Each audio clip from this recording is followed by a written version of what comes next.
Right, hello everyone, and welcome back to the Hull City Career Mode, episode number 11 today, FIFA 21. It is, start off with a game away at Bristol Rovers, and I'm going to be straight to the point with you lot. It ended 0-0. It was a frustrating game. I thought we should have won it, but one of them things. Stats don't show that it was wholly dominant, but the chances we had, we should have won. And you can see there we just promoted 3 youth academy players: James Harper, Jackson Bradley and Freddie Graham. I thought they were all ready, and I thought, you know what, we'll put them out on loan for to see what happens. And for this next game, the footage corrupted, but I can promise you we won 2-1 against AFC Wimbledon at the KCOM. Wilkes and Lewis Potter scoring for us, and Ryan Longman got the goal for them. And you can see we promote another youth player here, Jordan Graham. Hope to send him out. He ends up on the loan list with Harper, Bradley, and the other one, and Freddie Graham as well. They're all on the loan list, hoping to loan them out before the end of the transfer window. But next game, Peterborough at the KCOM. We won't get off to the greatest of starts, as Isa would chest the ball down to Clark Harris, who'd find Sammy Smodjic, who would put it in at the near post for 1-0 to the Posh. 1-0 down early. We would need to fight back, and we would. Wilkes with a throw in here looks for Greg Doherty. It's cut out though, but Doherty wins it back, battling hard, and Honeyman finds Lewis Potter. He puts the ball in the back of the net for 1-1 in the 22nd minute. And we'd come forward again at the start of the second half. Wilkes would find Byrne, and he'd play it over to Brandon Fleming. And this is a contender for goal of the season, as Brandon Fleming from left back takes on pretty much the entire team, and on his weak foot pops it in. Lovely little goal from Brandon Fleming, and he was so defensively solid in this game. When I took him off, that was when Peterborough would get their equaliser, as Butler would be down our right hand side. He'd play it inside to Kent. He'd play it forward to Brown. He's getting jockeyed by Jacob Greaves. He finds Smodjic, who whips across in.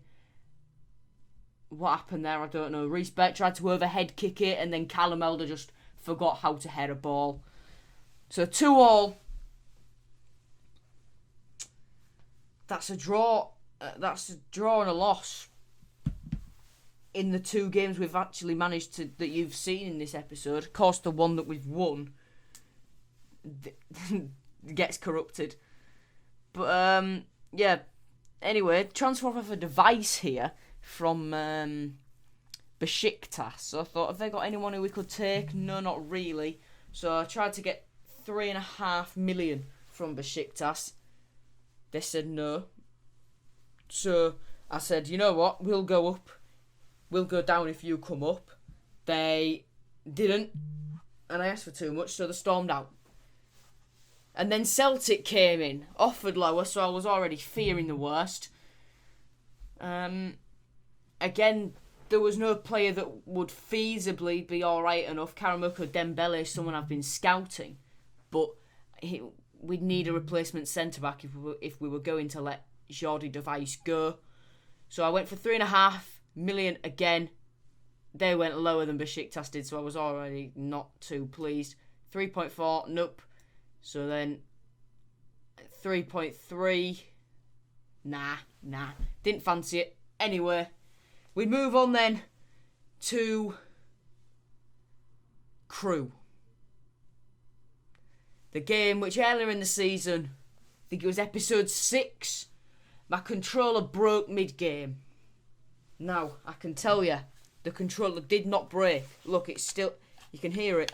It's still working, even though it was something in the actual controller which made it mess up. Anyway, we would go 1-0 down in the 20th minute as Charlie Kirk would breeze through our entire back four. George Longham made the save, but it just bounced straight back to the young winger. And Charlie Kirk was running absolute rings round Josh Emmanuel in this game. Emmanuel could not catch a break in this one. And, excuse me. It would be 2-0 soon enough as Perry and G, or Ing or whatever, would play it inside to Powell. He'd find Charlie Kirk, and he'd absolutely mug Josh Emmanuel right off. And that'd be 2-0. Tell you what, if we go up at the end of this season, Charlie Kirk's someone I might be looking to sign. In the 50th minute, Zanzala, with a little bit of luck, hit it off the bar, straight back into his path as George Long was grounded. From the corner, though, in the 55th minute, we'd break as Elder would find Batty. He'd play it forward to Jack Byrne. And the Irishman would ball roll past Pickering, find Tom Eaves. He'd find Keane Lewis Potter. Lewis Potter on his left foot would finish it. He'd pick the ball up and say, come on, boys, there's still a point in this. Porter's shot would be blocked by Burke, and Scott would find Eaves. Eaves would find Lewis Potter. 62nd minute. Time ticking away, but still a little bit of time left. Byrne with a cross towards Eaves. He starts to celebrate. They'll say, no, pick the ball up, mate. Pick the ball up. And he does pick the ball up. And off we jolly well. Elder plays it inside to Batty. 92nd minute stuff. Could we find an equaliser? Keane Lewis Potter rolls through Tom Eaves. Eaves off the bench. Bangs the brace to secure us a point. Don't know why my voice went so high pitched then, but Eavesy off the bench got us a point which we most definitely did not deserve. But oh my god, we weren't good enough in that game. So I thought, we're gonna bounce back. Shrewsbury beat him in the Papa John's. Could we beat them here? Half time, absolutely battered them. Don't know how it was still 0-0. Second half, it was still the same battering. And then it got to the point where every time they even got the ball, I thought they're going to win this. I brought George Long out so ridiculously there to try and shut him down, because I thought the defence would have Cummings, but they didn't. So we're 1-0 down after absolutely dominating this entire game. Did not deserve to be 1-0 down, and it would get worse as well. At this point, I just absolutely lost my head. I was so frustrated with the game that I pressed slide tackle with Jacob Greaves, and Cummings would score the penalty. They seem to put a lot of penalties down the middle this year, the AI. I still never learn though. I still always send them to one side. But yeah, we deserved to win this game. We should have won that game, but we didn't. And their goalkeeper, Matthias Sarkic, most definitely man of the match in this one. But that's the end of this episode. A bounce back is needed in the next one. Thank you very much for watching. Our unbeaten run is ended in the league, you can see there. Thank you very much for watching. I'll see you later. Goodbye.